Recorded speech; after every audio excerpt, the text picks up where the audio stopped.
Hi friends, నేను మీ వీరబాబుని. నమస్కారం. ఏడో పద్యం చెంపకమాలాయి. మసగుని రేగు బండ్లకున్ మౌక్తికములు వెలవోసినట్లు దుర్వ్యసనము జెంది కావ్యము దురాత్ములకిచ్చితి మోసమయ్యేన రసనకు భూతవృత్తి స్వకరంబుగ జేకూరునట్లు వాక్సుధారసములు చిల్కబధ్యముక రంగమునందు నటింపవయ్యా సంతసమును చెంది భద్రగిరి దాశరథి కరుణా పయోనిధి. తాత్పర్యం: కరుణా సముద్రుడవగు భద్రాచల రామ, నీకు సముద్రమంత కరుణ ఉంది అని రాముణ్ణి పొగుడుతున్నాడు శ్రీరామచంద్రుడు.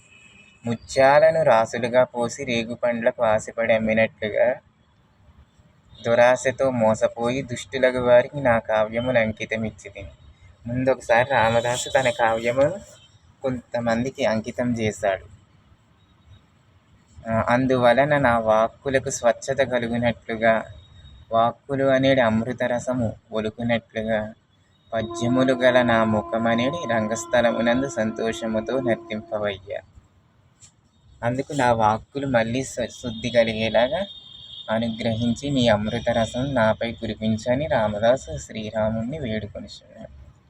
ఓకే ఫ్రెండ్స్, ఈ పద్యం నచ్చితే లైక్ చేయండి, షేర్ చేయండి, కామెంట్ చేయండి, సబ్స్క్రైబ్ చేయండి. Thank you.